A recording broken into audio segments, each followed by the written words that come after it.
I'm here with Tyronne Drakeford, the District Athletic Director of Dorchester County at the South Carolina Athletic Coaches Association Clinic, Summer Clinic.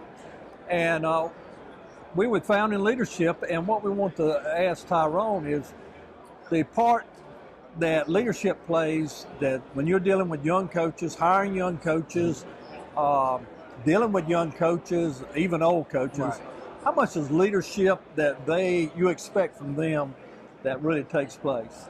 Coach, I think it's a big part because a lot of folks think that title means leadership, but necessarily it's not your title, it's what you do with your title. So anytime we got head football coaches or athletic directors, they understand that there's a responsibility that people are going to attract themselves to them, and they have to show that guidance to make people follow them.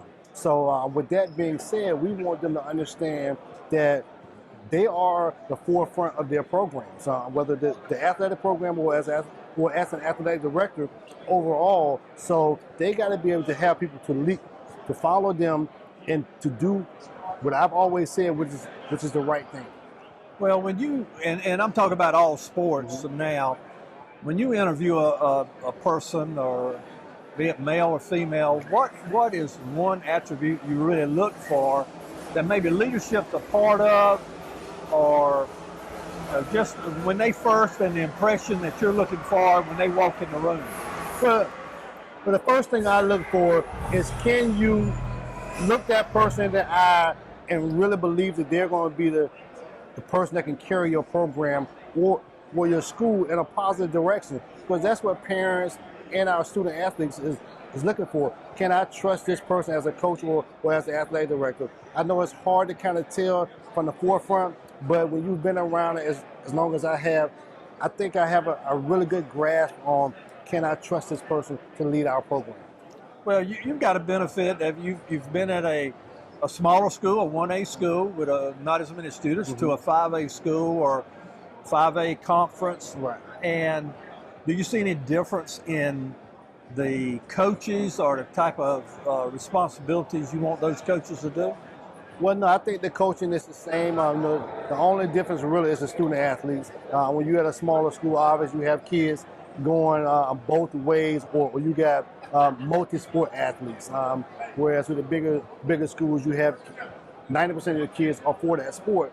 But the coaching aspect and the leadership aspect shouldn't change, whether you're at a smaller school or a bigger school, because we as ADs or district ADs, we expect our head coaches to be that person, male or female, to lead that group of young men and women to be positive role models in the school. And then once they leave school, they've taught them enough that they can go out into their communities to continue to lead.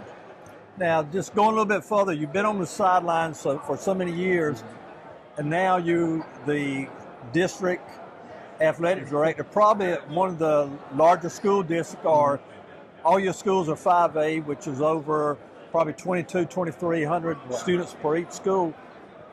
What is your difference? What are you trying to accomplish that your experience is going to give you for this type of expectations? Well, the biggest thing is that because we do have 3 large high schools, we as a district and myself and my staff is trying to bring more of a common goal for all 3 of our high schools to kind of work in accordance with what we're trying to accomplish in our mission and our vision from the athletic standpoint. So we know we want them to be individuals, but at the same time, they got to have a common goal. So when people think of Ashland Ridge or Somerville High School or Fort Dorchester High School, it's going to be the same product as far as what our student athletes is portraying out in the public.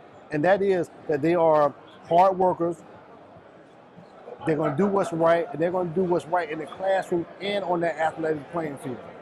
Well, I guess in final, you've always been a good attendance to founding leadership, and kind of, if you will, tell me a little about what you've gained from founding leadership when you're in your attendance, and maybe how you've used it in your job performance. Well, I think the biggest thing, anytime you go to a conference, especially founding leadership, is that you get a chance to hear from other great leaders. Not only you as a person that's that's the main source behind the program, but you have coaches and other guys who give you some information that you probably haven't heard before, so you can take back to your program.